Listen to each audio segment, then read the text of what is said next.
Olá Floripa, olá Brasil, olá mundo, eu estou aqui André Patunas e este é o programa Vida Inteligente. Hoje nós temos um convidado que não tem vindo muito pouco no programa, acho que 350 vezes por aí, né? Vocês percebem assim que ele é, como é que se diz, imortal, né? Ele não se transforma, eu mesmo desde o primeiro programa de 28 de setembro de 2005, igualzinho, e está aqui cada vez mais jovem, né? Trago para vocês nosso querido amigo e irmão Jorge Antônio Ouro, e nem vou dizer ainda que nós vamos abordar. E aí, tudo bem? Falei alguma mentira? Olha aí, tá com cara de jovem, tá com cara de garoto, rapaz. É impressionante. Do alto do nosso 60 e tantos, né? Mas tudo é isso aí. Olha, aqui, tá vendo? Isso aqui que vocês estão vendo aqui, eu sou um motor 7.0. Não tem uma coisa pintadinha, tudo isso aqui. Tem as rugas normal aqui, a pálpebra aqui caída, isso aqui, mas é original. Aqui não mexeram em nada aqui. Não tem nada genérico, é tudo original, né? Genérico só aquele stent, né, que deu aquele probleminha ali, teve que botar no coração. Uma troquinha de bateria. Uma troca de bateria. E aí, tudo bem? Tudo tranquilo. Gostei do imortal, né? Mas enquanto nós estamos vivos, nós somos imortais, não é isso? Eu não menti. Eu não menti. Entendeu? E eu tenho conversado assim, eu tenho trazido outras entrevistas aqui e sempre é sempre esse foco, né, da vida do lado de lá, o que a gente fala do lado de lá, né, da imortalidade e tudo. Então aí fica aquela questão, né, e nós vamos falar sobre isso hoje. Já vou dar o tema. O lado de lá de verdade é aqui, né? Exato. O lado é lá, né? Exato. É aqui, né? A exceção somos nós, né? A exceção não Eu disse aqui uma vez no programa, não sei se foi 5, 6, 7, 10 anos atrás, que eu estava conversando com as minhas moderadoras, as minhas braço direito do Vida Inteligente, né? Que são 3. E nós sempre conversamos ali. É que nem, a gente não joga a conversa fora, não é só assunto transcendental, ou é eubiose e esses assuntos assim.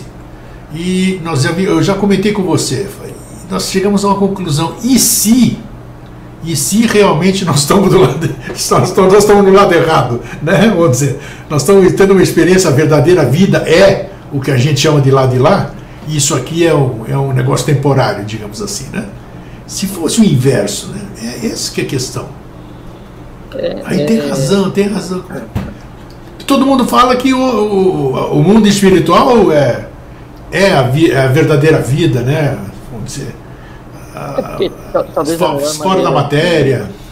Talvez a melhor maneira de visualizar, para a gente realmente assim, se assenhorar desse processo assim, do que acontece, do que é, assim, é que a coisa é uma só, e um plano está dentro do outro, eles não estão dispostos assim linearmente, físico, não sei o que, morte, a alma, espírito, não existe isso, né? Existe uma coisa encapsulada na outra, né? Então a gente não vai para lugar nenhum, né? Assim, seria a questão da borboleta, né? A borboleta, quando ela está no casulo, ela está morta ou ela está viva, né? Como lagarta, ela está viva, né? Daí quando ela rompe o casulo e aí ela expande as asas e voa, né? Aí então é que ela está viva? Não, ela está viva em um outro estado de consciência, né? E o casulo era absolutamente necessário para que ela conseguisse envolver as asas, né? Então essa que é a relação entre morte e vida, só mais nada.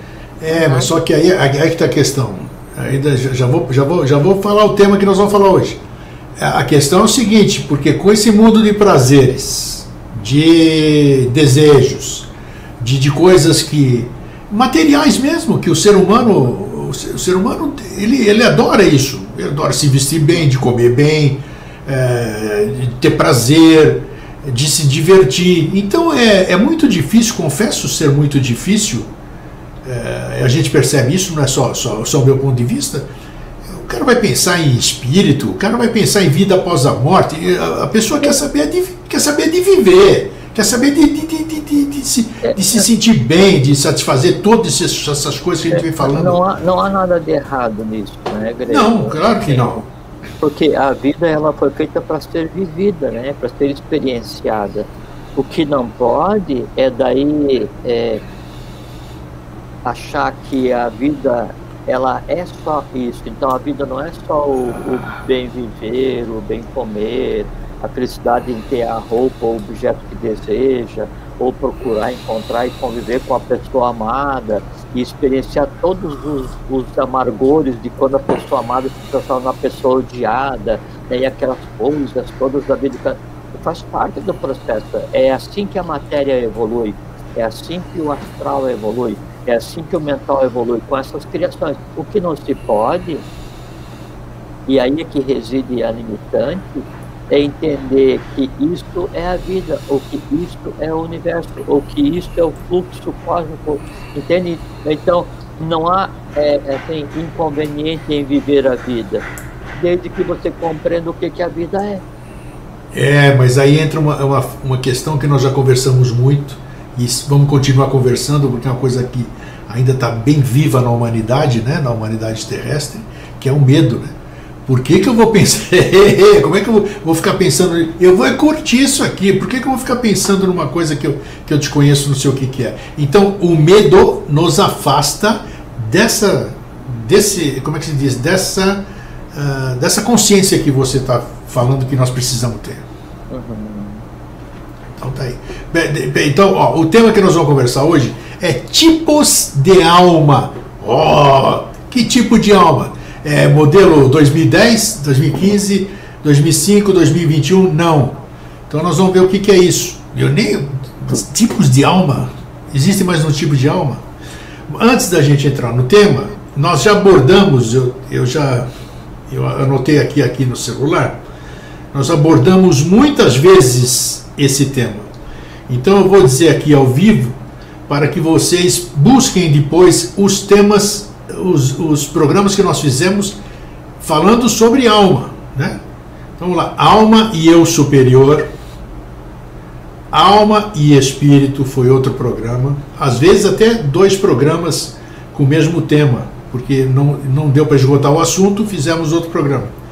Almas irmãs, sublimação da alma e depressões da alma. Olha só, vocês lembram disso? Depressões da alma? Fizemos 2 programas e poderíamos ter feito mais, né? Mas aí seria um curso, não seria mais programa, né, Jorge? Fazer esse curso da alma. Não, curso é só quando alguém tem alguma coisa para ensinar para outro alguém, né? Não, exatamente. Não nada para ensinar para ninguém. Então, né? E hoje nós vamos falar, eu vou perguntar e você que vai falar, né? Tipos de alma, o que é isso? Eu li alguma coisa por cima. Eu imagino. Claro. Quando vem o tema, eu vou procurar. Que negócio é esse tipo de alma? Né? Alma fim, alma gêmea, alma disso, alma daquilo. E aí, para variar, os gregos estão metidos nessa história, né? Aí parece que Platão falava alguma coisa assim, tudo isso aqui, mas isso eu vou deixar para você. Então, apito, inicie-se o jogo. Eu dou o chute inicial e te passo a bola, vamos lá. Não tem juiz, pode infringir as regras aí. Sem tempo. Então, primeiro, obrigado pelo convite de novo, né, Greg? A gente estava conversando aqui agora há pouquinho antes de começar a gravação e é a única atividade que eu tenho constância ao longo desses 15 anos, então eu faço questão de vir conversar com você, primeiro porque você é meu amigo, você é meu irmão, eu gosto muito de você, e porque é muito agradável conversar sobre coisas que geralmente a gente não tem com quem conversar, né? Verdade. Então, obrigado pelo convite, né? E o que a gente faz nessas vindas aqui é só trocar ideia, na esperança que essas ideias trocadas elas possam ser úteis para que daí cada um as use da maneira adequada para encontrar o seu próprio caminho, que não é o meu, que não é o teu, cada um tem o seu próprio. Porque mesmo quando a gente anda na mesma direção, o norte é um, mas são várias ruas que conduzem ao norte, né? Então cada um encontra o seu próprio caminho. Então o que a gente pode desejar é que essa hora de conversa que a gente vai ter seja um tempo de vida bem aproveitado, seja útil para aqueles que estão a caminho.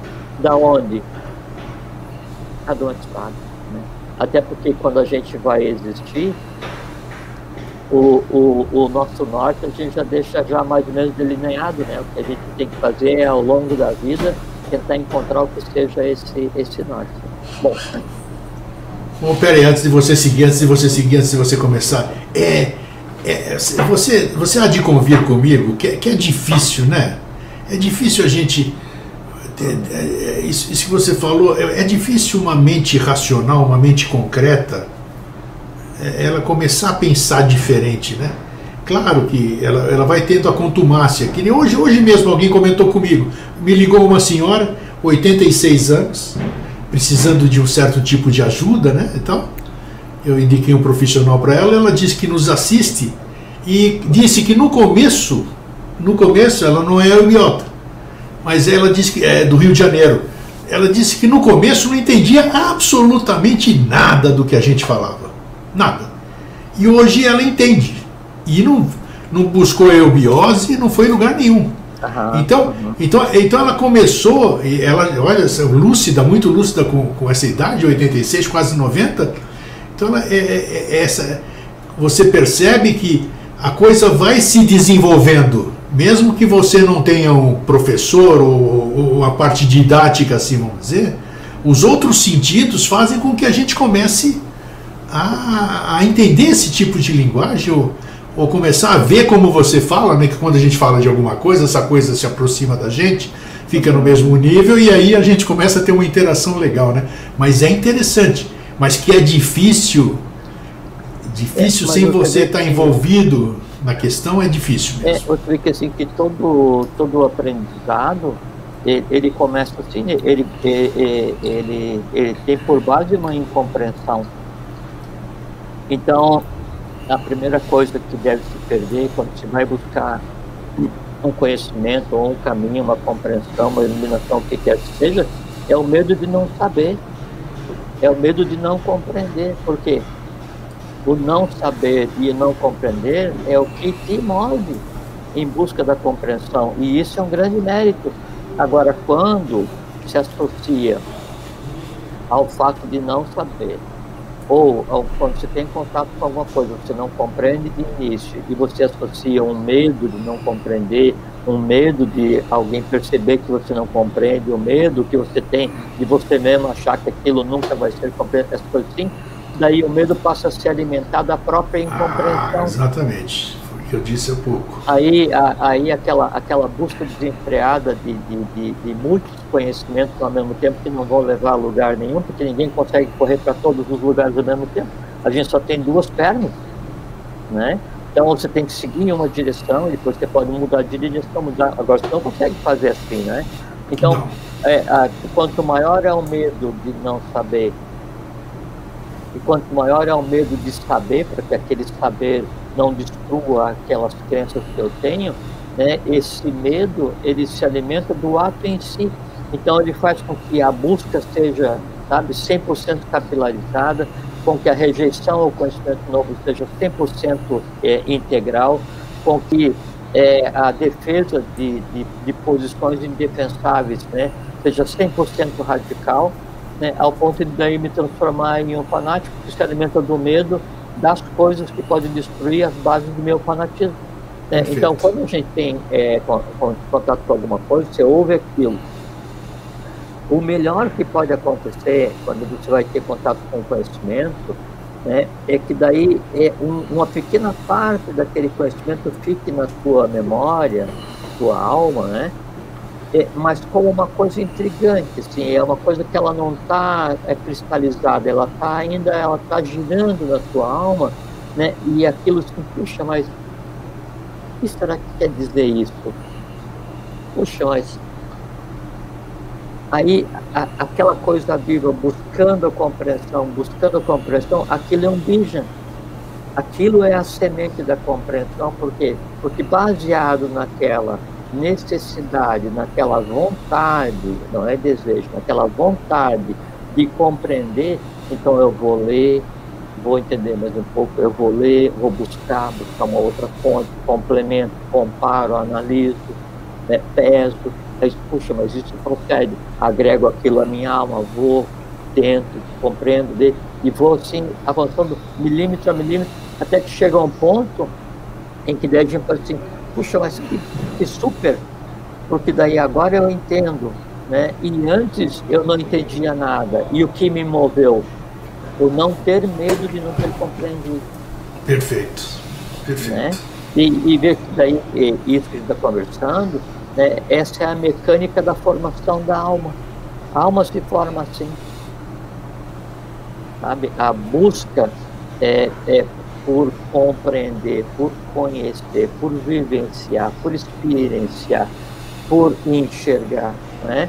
É isso que vai dando o conteúdo que molda a minha alma. E isso já dentro do assunto, né? E tem uma coisa assim que a gente nunca deve lembrar, é que a alma ela não tem tamanho, né? A alma tem forma, mas não tem tamanho. Né? De que maneira, assim, qual é que é a forma da minha alma? Vai ser parecida com a minha, ou uma forma ovoide, não importa o que seja, mas esse é como se fosse a central de geração de energia, e dessa central de geração de energia saem os fios que alimentam todas as cidades, todas as residências, todos os eletrodomésticos, tudo que é coisa a partir daquela central. O meu entorno imediato, a minha alma imediata, a minha alma primária, a tua alma primária, a alma de nós todos, então ela começa a central. Quando eu vou e adquiro um conhecimento, esse conhecimento que eu adquiri, eu venho e faço um reflexo em mim mesmo, mas o conhecimento em si, ele está em todas as direções do universo onde a minha alma ande. O que acontece? Onde que a minha alma está, até onde a minha alma está expandida. O limite da minha alma é onde está o conhecimento mais abstrato que eu tenho, e onde está, né, o ódio mais profundo que eu tenho. Então, o conhecimento mais abstrato ele é equivalente ao amor mais fraterno, à compreensão mais abstrata, à contemplação mais abstrata, à felicidade mais sutil. Então, esse é o limite superior da minha alma. E o limite inferior é aquela sensação mais densa, então, o ódio mais profundo. Né? Esses são os limites. E aonde que isso está disperso? Em todos os lugares do universo. E é isso que molda. Então, qual é o tipo de alma? Primeira coisa com relação a isso. O que define o tipo de alma? O que eu coloco dentro da minha alma. Porque a alma que eu tenho, minha alma, tua alma, a alma de vocês que nos veem, que nos ouvem, né? Ela só tem uma maneira de ser. É exatamente igual. A formação da alma, né? No momento em que o corpo vai ser engendrado, ela é exatamente igual. A mecânica que faz com que a massa de matéria astral, de matéria mental, ela se aglutine para formar a alma, ela é exatamente igual, né, à alma de um aborígene que está tendo a primeira encarnação humana, né, e de um adepto que vive em Samadhi. A alma é exatamente igual em termos de formação. O que muda é a expansão, é como que eu vou moldar. E como é que eu moldo? Eu é que vou definir. Já falamos sobre isso, né? A personalidade se formando, né? E tomando forma, né? Eu não te, você não perdeu aquele início que eu cortei para perguntar sobre o processo difícil, né? Eu te interrompi bem quando você ia começar, mas eu creio que nós... Então tá, depois as pessoas me xingam com razão, falam que eu corto o seu raciocínio, mas eu vou fazer o quê? Não é que não existe, é que é importante assim da gente conversar, e você não interrompe, você daí dá as direções e complementa, porque Aí, o que a gente conversa é o resultado do que você engendrou e do que eu consigo perceber, ou visualizar, ou conversar agora. E geralmente isso se adequa, né, àqueles que esperam esse conteúdo, àqueles que estão ouvindo esse conteúdo. E tem uma coisa muito mágica, e daí isso se adequa àqueles que um dia procurarão. Então, a gente tem uma conversa de 15 anos atrás. Por que ela serve para alguém que está procurando agora e a pessoa fala assim: puxa, parece que vocês fizeram essa conversa de 10 anos atrás, para mim hoje, sem dúvida, é perfeitamente factível, né? Porque existe a temporalidade e por isso que a conversa ela flui dessa maneira, porque ela vai se moldar, né, a uma linha atemporal, né? Então eu não tenho essa preocupação de você interromper ou você perguntar, complementar isso, não, isso é absolutamente salutar e necessário para que a conversa consiga fluir. Bom, então, com relação ao conceito, né, do tipo, bom, primeiro que alma de ânima, né, alma é só o alento, né, é assim, a alma é sopro vital, e o conceito de alma, antes ele sequer era aplicado a esse nome, né, e se confunde o conceito de alma com ânimos, né. Ânimos é para definir a forma como a alma se comporta, o que tem na alma, e a alma é usada para definir aquele sopro que mantém, né, a criatura viva. Então, assim, que daí Deus soprou o barro, né, e aí então a criatura... Isto é a alma, isto é o alento vital, essa é a etimologia de alma. Então, com relação a tipo de alma, né, na sua gênese, na sua essência, na sua origem, só tem um tipo de alma. E isso independe se essa alma, né, ela, então, por isso ela pertence a um adepto, a um ser humano de primeira encarnação. E não importa, a alma é exatamente igual. O que vai... Sim. E nós já estamos falando de alma, já falamos isso em N programas, como você disse agora. Me lembro mais uma vez da relação 1 para 1, não existe a paridade 1 para 1, como você disse, mas tudo bem. Essa alma que você está falando aqui, ela é fruto do que eu crio uma alma, certo? Eu crio uma alma que é o fruto da minha personalidade, eu acabo moldando essa alma. Aí eu vou embora pro outro plano e essa alma continua vivendo, sei lá, continua se manifestando, ou até ela ser sublimada, ou então ela fazer tudo isso aqui que nós já conversamos N vezes. Agora, depois quando eu volto para uma outra encarnação, vamos usar essa terminologia, eu vou criar, então, nós somos criadores de almas, pô? Como é que é isso? De maneira geral, nós vamos dizer como regra, né, porque toda regra tem exceção, né? Sim. De maneira geral, quando o ser humano vai ser engendrado, é engendrado uma nova alma para ele. Opa. O que acontece é que essa matéria que é usada para engendrar a alma, né, ela daí tem assim, uma parte de elementos já experientes, sim. Uma parte da massa que forma a alma já tem esse conteúdo.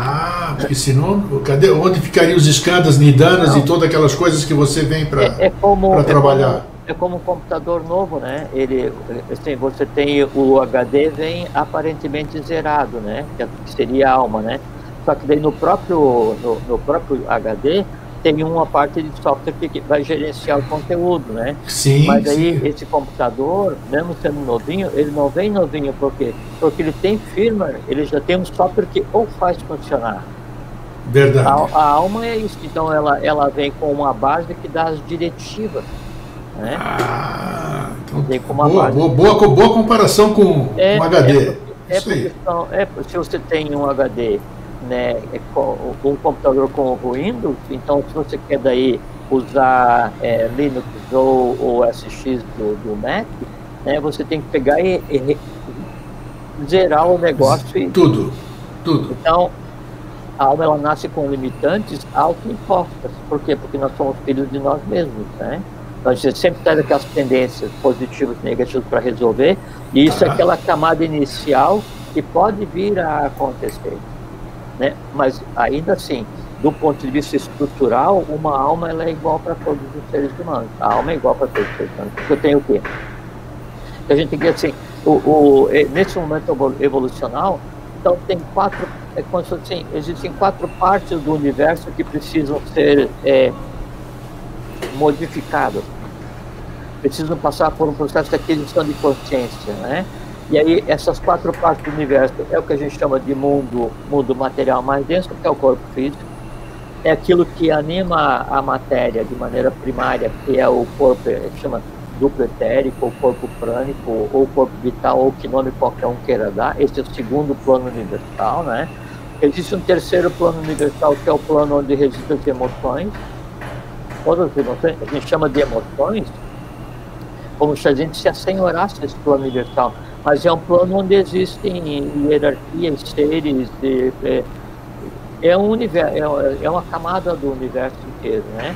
Existe uma outra camada do universo, uma outra parte do universo, que é o mundo mental, né? Onde também existe toda uma miríade de coisas acontecendo.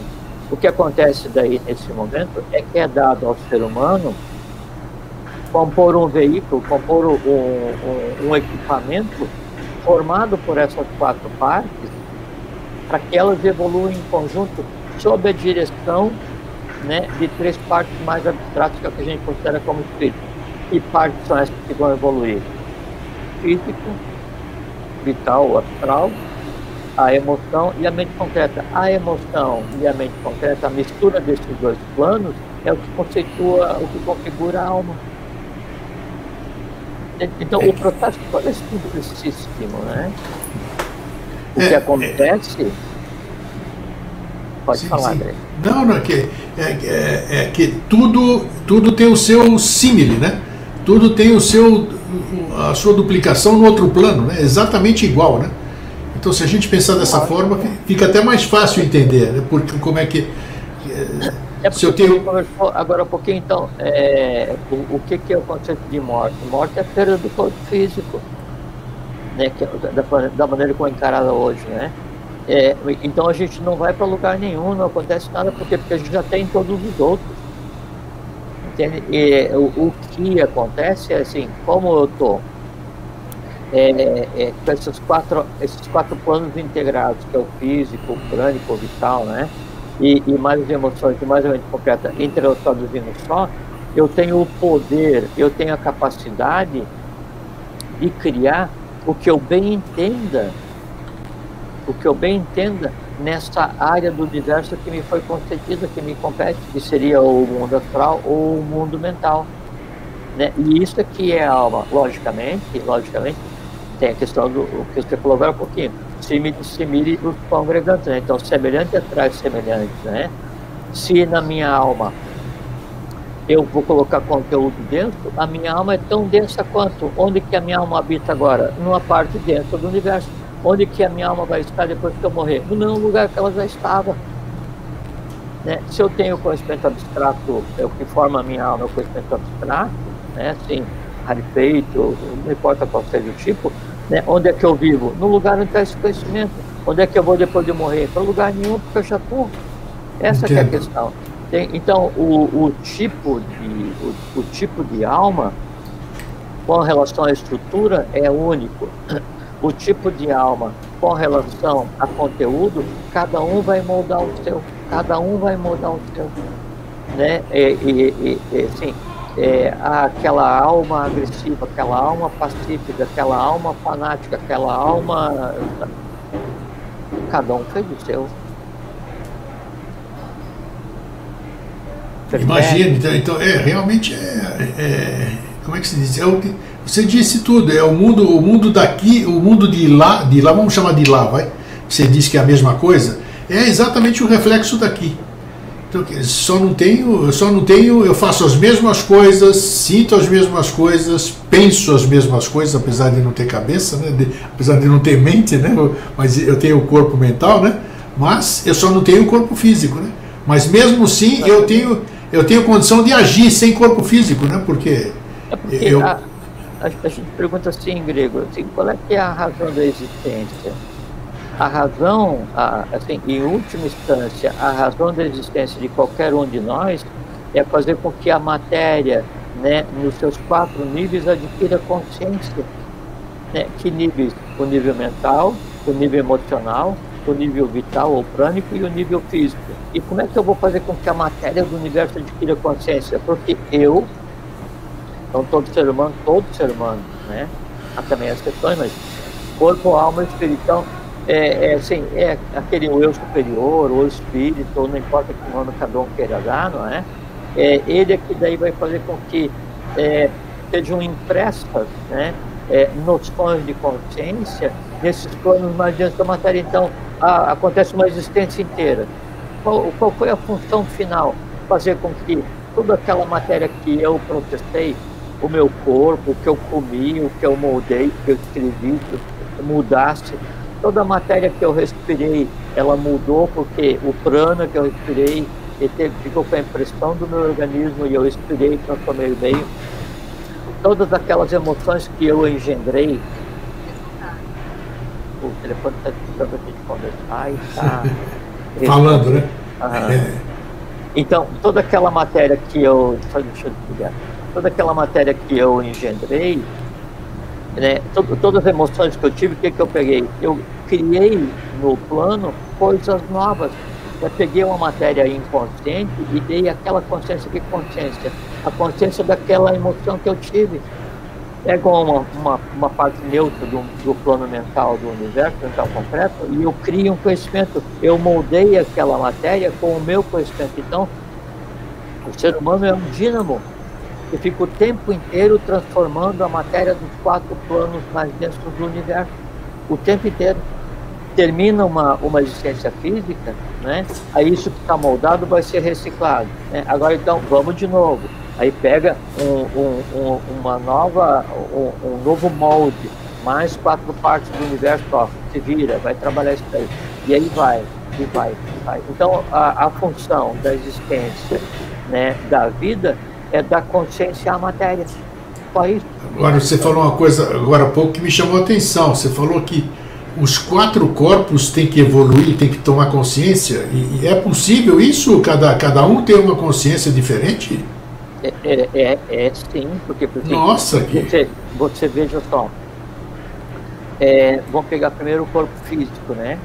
Sim. O físico é formado por átomos físicos dentro, né? Cada átomo vai ter que adquirir consciência. E, como assim, a gente tem o processo respiratório, que ele é baseado no instinto instintivo, ou o pulso cardíaco, ou a função das lâmpadas, tudo é baseado em inteligência instintiva.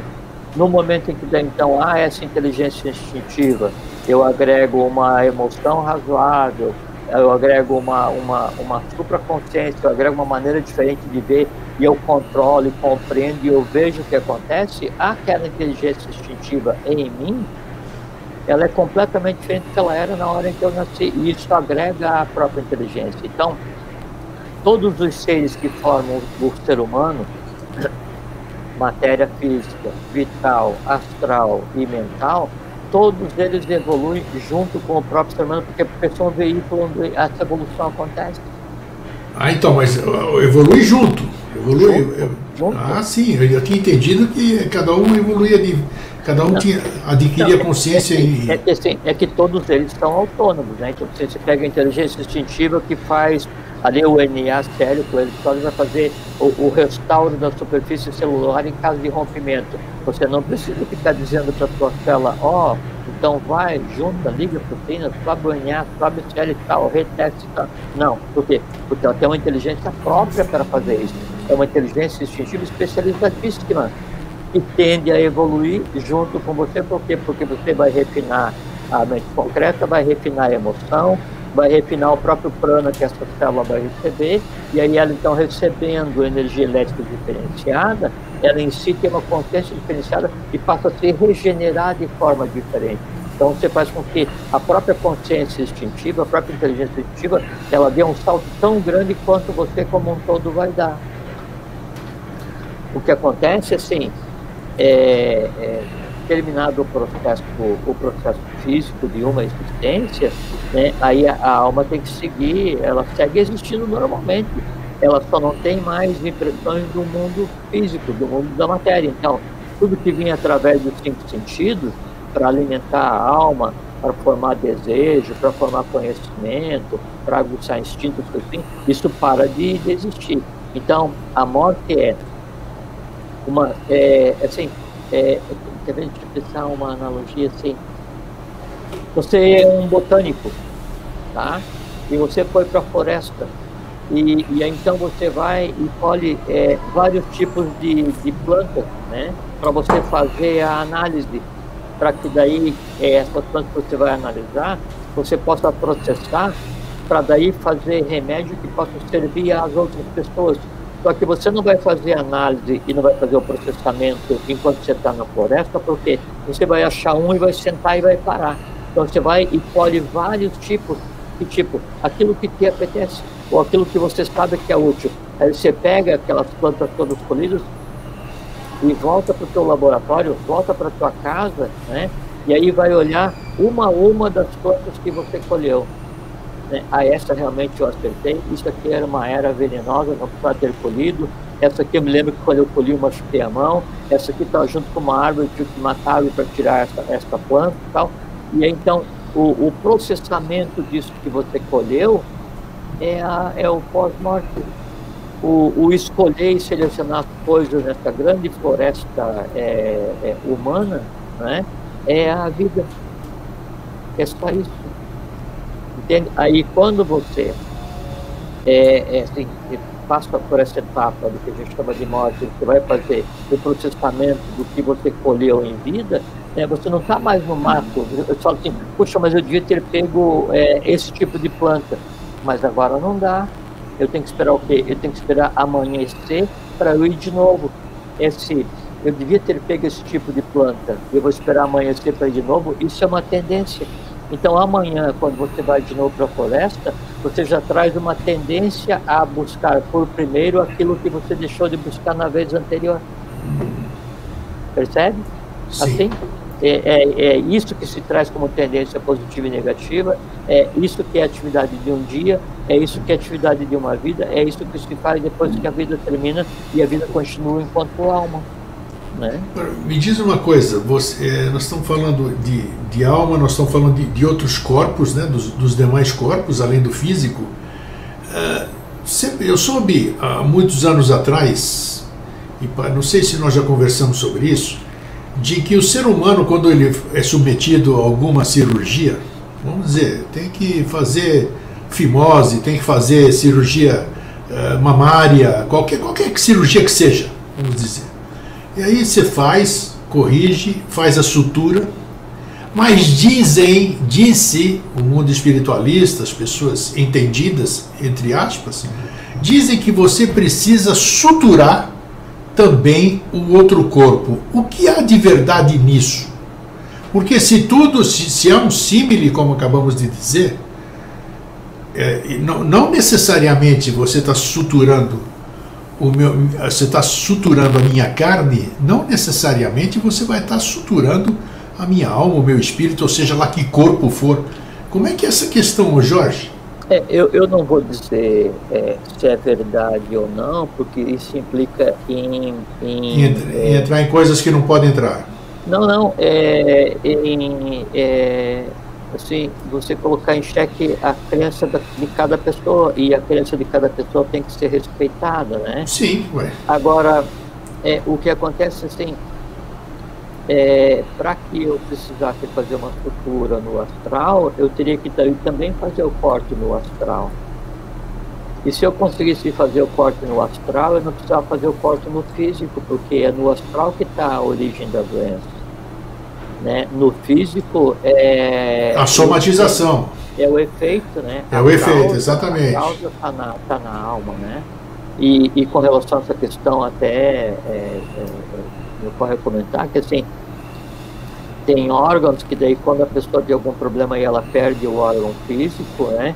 O órgão astral continua provendo a função, por isso que a pessoa não morre, né? E tem outros órgãos que existem no físico e não tem a contrapartida no astral, sabe?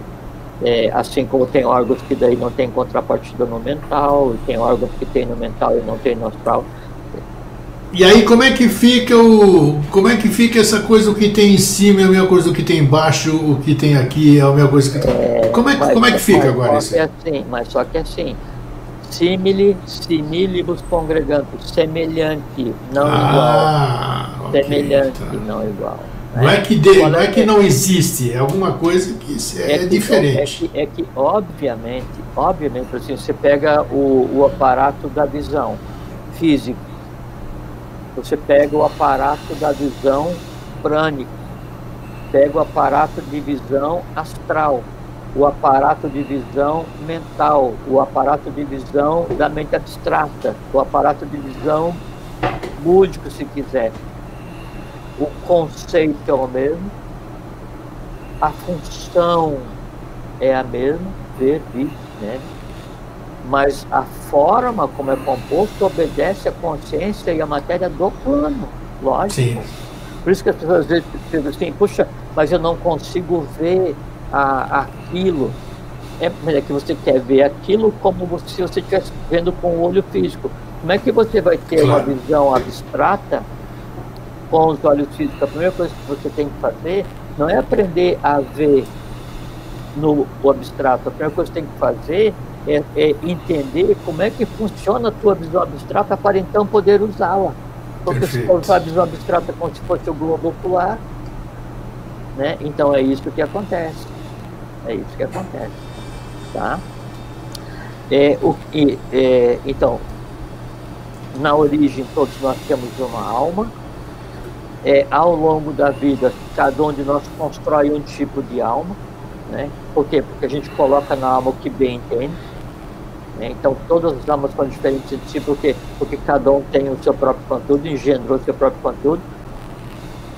Quando termina o conceito de vida física, e aí a alma continua com a vida que ela já tinha antes, só que sem receber impressão, daí, baseado no que você colocou, né, na tua alma, é que então ela vai se separar em alguns tipos, né? E esses tipos que ela vai estar separada é o conceito do semelhante. Então, ela vai viver no mundo onde existem os seus semelhantes. Então, assim, como não tem mais nenhuma ligação com o plano, porque quando a alma ela está ancorada em um corpo físico, né? Então, quem dá a tônica e quem pode fazer com que a alma se mova, então a minha alma, densidão e tal, ódio, revanche, antipatia, essa coisa toda, mas ela está firme aqui ancorada em mim, né? No físico, né? E ela está permeada assim, o tipo mais denso possível. Só que eu posso, usando o livre-arbítrio, né? Daí compreender, puxa, mas isso aqui não está certo, isso não devia, né? Eu vou e aprendo aquilo, aprendo isso, tal, né? Aí vou remoldando a minha alma, vou sutilizando, e aí então, enquanto eu estou vivo, eu consigo mover minha alma de lugar, eu consigo redesenhar, reescrever, repreencher, revitalizar, né? Assim, reanimar a minha alma, eu a reconstruo enquanto vivo. E a recoloco universalmente, recoloco cosmicamente, karmicamente. E ela ainda está ancorada no corpo. Quando acontece essa cessação, esse rompimento desse fio que liga isso tudo, né? Aí a alma ela vai fazer o quê? Ela, por não ter nenhum vínculo mais com o mundo dos sentidos, por não ter nenhum vínculo mais com o mundo prânico, o mundo vital, o que ela vai fazer? Ela vai se deslocar para os seus símiles. Então a alma anda, né? Porque hoje cada um tem em si o seu céu e o seu próprio inferno, né? Cada um, o inferno de cada um é o inferno de cada um. Quando cessa a vida, aí a alma ela vai se deslocar, né? Para aquele local semelhante. Então ela vai vagarosamente andar até conviver com o inferno de todos. Vagarosamente andar até conviver com o céu de todos. Vagarosamente ela vai e se desloca ao seu lugar. Tá? E aí ali vai ter que examinar as plantinhas que colheu na floresta e se dar conta que errou, que não era essa planta e tal, e criar as tendências para a espera do próximo nascer do sol. Então criar outros veículos, que assim, pegar uma galocha, pegar uma bota, uma calça jeans, uma luva e ir para o mato, né, para pegar, e aí a experiência que ela teve no dia anterior na floresta é que vai definir se ela sabe o sapato apropriado, a luva apropriada, a calça apropriada, se vai usar um protetor de serpente na canela, se vai em um lugar onde é que tem vespa, vai usar um protetor de cabeça. Então, essa experiência que diz o quanto ela vai sofrer, mas ela já teve naquela floresta e não aprendeu porque não quis. Vamos estreitar alguma coisa. Agora vai encrencar. Agora vai. Já se... A espera de encrenca. Isso. Você já falou no Vida Inteligente, não sei a situação que foi, que existe... eu fiquei uns dias fora, aí quando eu voltei, daí eu fui brincar de gato com o gato, né? Daí o gato para brincar arranhando. Já arranhou. É o jeito dele, é a natureza dele. Você disse aqui no Vida Inteligente que tem pessoas que perderam a alma. Perderam o vínculo da alma com o espírito. Alma sem espírito. É, isso aí. Tá, já existem duas questões, para você responder as duas. Essa aqui... Pessoas sem alma não tem, porque daí o corpo não sobreviveria, porque a alma é que daí vai fazer o primeiro influxo do prana para daí passar pelos chakras para dar o conceito de vida. Então, pessoas sem alma não tem. Existe pessoa, quando fala persona, né?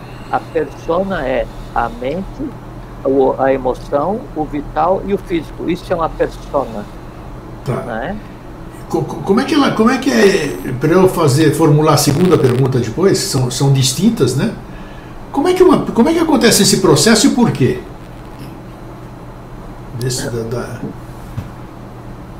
Então, assim, você tem espírito, corpo e alma. Todos nós temos, né? Ok.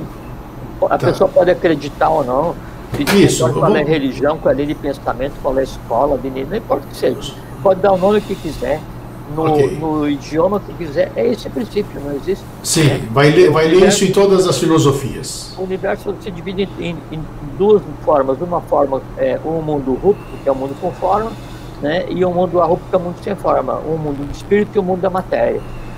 O mundo da matéria, no nosso caso, né? Ele está separado em mente concreta, astral, e vital e físico.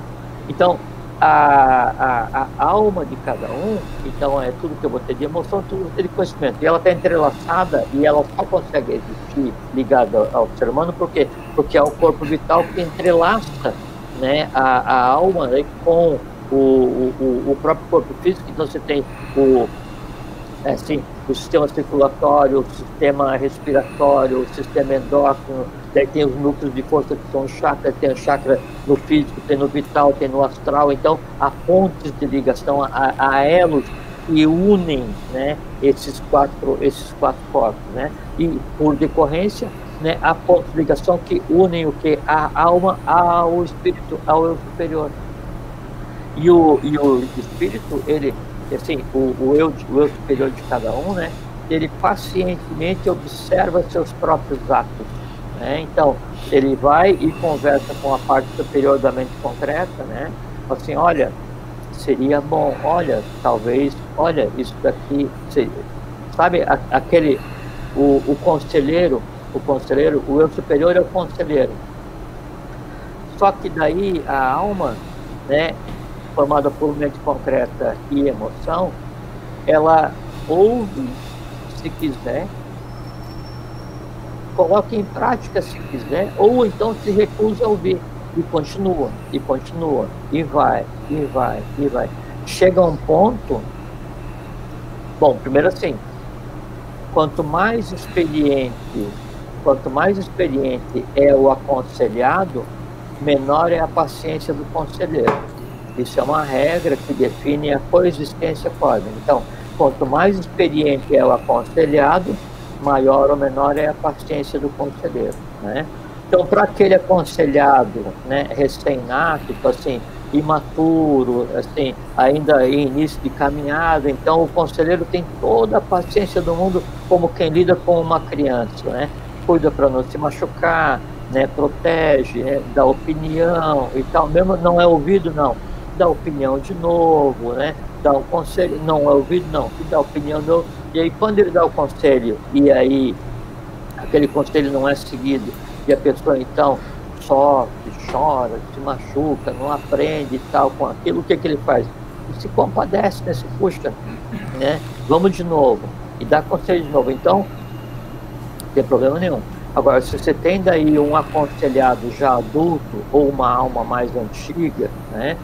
E o conselheiro ainda está ali, dizendo assim, olha, a iniciação, olha, o verdadeiro caminho da iniciação, olha, tem que fazer isso, olha, a humanidade, olha, amor fraternal, olha, paciência, harmonia, bem, bom, bela, e nada de ser ouvido, nada de ser ouvido, nada de ser ouvido, né? E a coisa, e a esculhambação continua comendo solta, né, na alma, com os devidos atos, né, prejudicando a humanidade. Chega um ponto em que há uma dissociação, e aquela alma, aquela persona é abandonada por conta própria. Interessante isso. Agora a segunda parte. Existem casos. Você vai esquecer a pergunta, só fazer uma interrogação? Não vou esquecer a pergunta, pode ir. Um parênteses. Então, o Jacob Boehme, em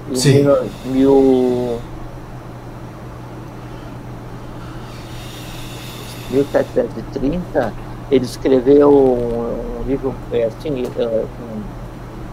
livro assim, cifrado, né? Um livro cifrado, assim, um livro intrincado.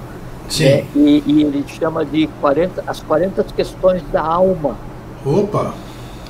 Mas é uma linguagem alquímica, tá? Então, quem for ler, se prepara para ler uma coisa intrincada, né? Mas sim, e eu trouxe essa referência porque ele fala de um conceito de turba, só que né? Tem aquela multidão desenfreada, né? Tá? Então, daí, na alma, ele cita os vários tipos de fogos que existem na alma, né? Já anotei aqui.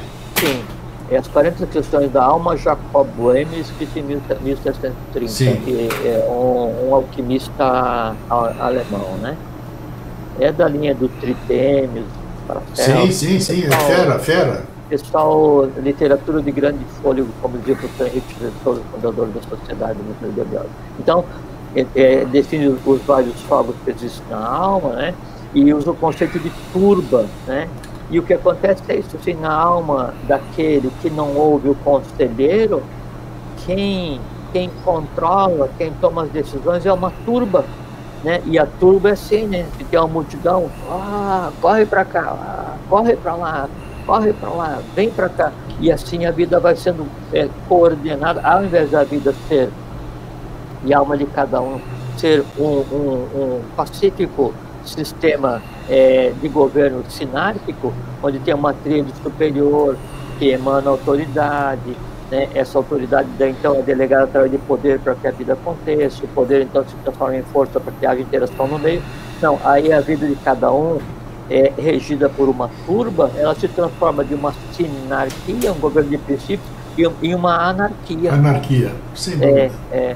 E é o que a gente vê aí, uma alma anárquica, né, vai viver em um universo anárquico construído por todas as almas anárquicas, que é o inferno compartilhado entre todos. Tá? Então vamos a outra questão. Existem casos em que a alma vai para outra pessoa. Quer dizer, você continua vivendo, mas a sua alma ela vai se adiantando num outro ser que está encarnado. Como é que é isso? Parece um absurdo, né? Você falando assim, né? Não é bem assim, né? Então, mas tudo bem. Você já entendeu qual é o... Sim. Então, assim, se a alma se retira de alguém, essa pessoa, a vida dela cessa, porque o corpo existe em função do que emana da alma. As diretivas da parte mais densa do astral, entrelaçadas com a parte prânica, né, é o que vai dar a própria inteligência que anima o organismo. Então, um corpo sem alma, né, o que pode acontecer, bom, depois não vou falar. Então, o corpo tem que estar ligado. O que pode acontecer é assim,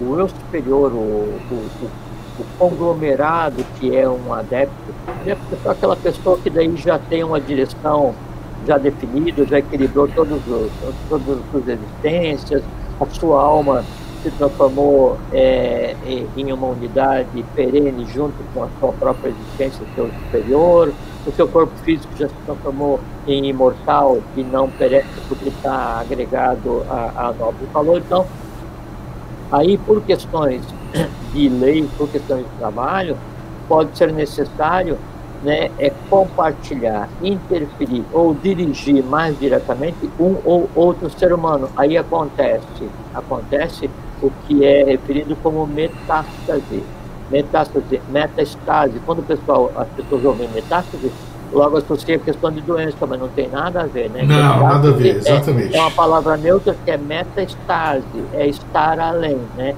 Então, a metástase, né, permite que daí a consciência seja compartilhada com outro, parcial ou integralmente, temporária ou definitivamente. Para acelerar alguma coisa, isso eu sei, isso eu não entendi. Por que essa aceleração? É isso que eu queria entender, né? A coisa parece meio estranha já, né? Mas e por que seria para você não perder todo aquele tempo do processo de desencarne, do processo de crescimento e tudo aquilo lá? Então você já é interessante isso. Isso aí não se fala, nunca se falou. Não, sabe? Porque são assuntos reservados, né? Aí tem são assuntos reservados. Mas aí são assuntos reservados, mas que estão no nosso dia a dia, aí é que está. 100%. Aí, então, é isso que eu quero dizer. Então, não posso mexer aí porque é reservado, desculpe aí. Não, se vira aí porque é reservado. É que daí para compartilhar, então sim, a gente está compartilhando conhecimento em um ambiente aberto e um conhecimento que seja útil a todos, né? Se a gente entra assim no âmago, né? No âmago não, claro. Da doutrina avatárica, da doutrina no sentido de ciência, da ciência avatárica, da ciência trufuística, das classes hierárquicas de adeptos, essas coisas assim, ao invés de a gente contribuir para que cada um procure seu caminho para um dia compreender, daí nós vamos mistificar na pior escala possível, que é a mística devocional, né, que é tudo que a gente tem lutado aqui para que isso seja desmantelado, para que seja uma mística intelectual, para que a gente compreenda aquilo, né, no qual é a mesma coisa assim, se eu for ensinar para alguém o alfabeto e começar pela letra Z, né, e aí perguntar, você entendeu as vogais? Aí vai perguntar assim, tá, mas o que é a vogal? Né? Aí, não, então você tem que aprender as vogais, os consoantes, tal, vem. Aí eu quero compreender a tetractis pitagórica. Você quer compreender a tetractis pitagórica? Sim, porque ali está embutido, né, o selo de Deus, né, as 4 linhas, não sei o que tal, todos os valores, tal, né? Se eu quero compreender, eu quero compreender. Mas e você sabe como é que escreve o Yod? Daí a pergunta é, mas o que é o Yod? Pois é. Então vamos primeiro nos alfabetizar, né, em hebraico, para daí então compreender, né, as letras, para daí então compreender por que o nome de Deus em todas as tradições só tem 4 letras. Só que daí, se a gente não segue um caminhozinho assim para ir se aculturando, para ir construindo aqueles enlaces na própria alma, a gente deixa lacunas, né? E esse conhecimento ou ele vai ter esquecido ou vai ser mal utilizado, daí não adianta nada. Mas eu toquei. Às vezes quando a gente não conversa alguma coisa aqui, o mais profundo sinal de respeito para com quem nos ouve, né? E uma demonstração da ética de discípulo. A gente não tem que saber o que pode conversar, né? Então, mas exatamente, o assunto veio à tona porque ele precisava vir, e segundo, para mostrar que existe algo e que aí sim, você não pode saber pela televisão, não pode saber através do programa, mas você tem outros meios para ir buscar isso, o entendimento disso aí no seu devido lugar, na sua reserva. Assim, o fato de eu não saber não significa que inexiste. Claro. E o fato de eu não ver não significa que inexiste. E o fato de eu achar que é impossível, baseado no meu conhecimento, não significa que seja impossível, porque eu não sei as formas de tornar possível, né? Então, o que a gente tem que fazer é ir caminhando devagar para ter toda a compreensão necessária para que a gente cumpra o nosso papel. Para quê? Para que eu consiga dar um lugar digno no universo para a minha alma, para que eu construa um tipo de alma salutar, né? Assim, alguma coisa que realmente contribua para a evolução da matéria, né? Coisas de alto estilo, coisas assim, sublimes, suaves, harmônicas, felizes, né? Aí sim, aí a coisa toda faz sentido. Então, eu não sei se ele era um iniciado ou não, William Shakespeare, né? Mas ele deixou uma frase que todo mundo vive repetindo, né? Há mais coisas entre o céu e a terra do que supõe a nossa boa filosofia. Pô, é profundo pra caramba. Isso vem da tradição egípcia, né?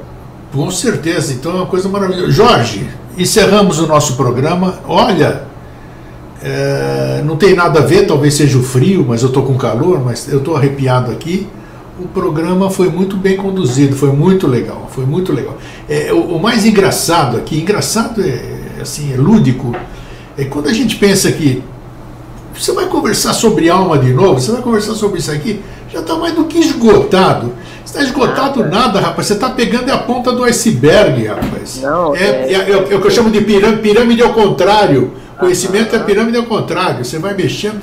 Não, assim, nós não demos sobre esse assunto nem sequer as 5 vogais.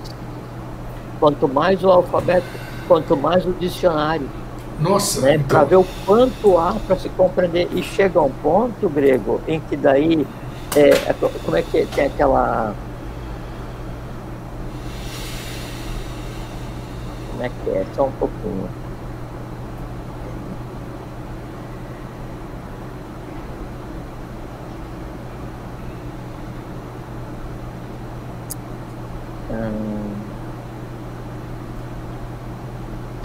Sim. Então tem uma frase do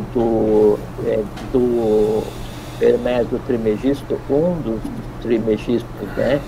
E daí ele diz assim: aquele que tudo em si compreende, tudo em si compreende. Então, você compreendendo o que você tem na sua alma, o tipo de alma que você engendra para você mesmo, tudo em si mesmo compreende. Então, através daquele que está em cima igual ao que está embaixo, você compreende todo o universo. Então, a compreensão da mecânica da alma, a compreensão da própria alma, ela faz com que você consiga compreender a vida universal, não só a vida humana. Porque hoje eu me sinto, quando falo tipo de alma, o pessoal já fala, isso é igual castas e hierarquias, almas melhores, almas piores. Não, é uma linha de produção que todo mundo sai vazio, né? Quem coloca o rótulo para dizer para qual endereço vai, o que vai ter, né? É cada um de nós mesmos. E o que vai ter ali dentro, cada um de nós que coloca. E por decorrência, aquele rótulo e o que tem ali dentro que nós colocamos é que diz qual é o endereço onde nós vamos depois. E aí não adianta reclamar, puxa, mas me mandaram para cá, porque tá uma coisa que colou a etiqueta, caramba. Né? Então, compreender-se a si mesmo é tudo compreender em si mesmo, para que eu tenha aquele tipo de alma perfeito, acabado, que é aquele onde ocorreu a integração com o próprio eu superior, com o espírito. Daí, alma de um único tipo, conectado ao espírito, daí ao próprio corpo, unidade, eternidade, perenidade, imortalidade e compreensão absoluta. Pronto, ponto final. Pô, só... É isso aí. Obrigado, meu querido amigo e irmão. Brilhante mais uma vez. Grego, muito... abração, obrigado pelo tanto de conversar. Tá? Um abraço. Muito bom. Fiquem bem, fiquem em paz, tenham uma boa vida e cultuem bem sua alma atual e cultivem bem sua alma, porque ela vai frutificar e vai nascer de novo onde vocês colocarem a semente. Isso é certo. É verdade. É isso aí. É certo. Tá? Fraterno abraço. Tchau, gente. Obrigado. Tá? Tchau. Gente, anotei aqui, vou partilhar para vocês as 40 questões da alma de Jacob Boehme. Jacob Boehme foi um grande ocultista. Então acho que vamos lá, mesmo que a gente for aquilo que a gente falou no começo do programa, mesmo que a gente não compreenda muito, o fato de a gente focar naquilo, se dedicar, começar a ler, a gente começa a entrar naquela energia, na energia do autor, que o Jorge sempre enalteceu, né? Que quando você entra na vibração do autor, o que ele está escrevendo, aí você é um coautor daquilo. Então você tem toda a condição de compreender. É isso, gente. Um fraterno abraço e um feliz sempre. Tchau.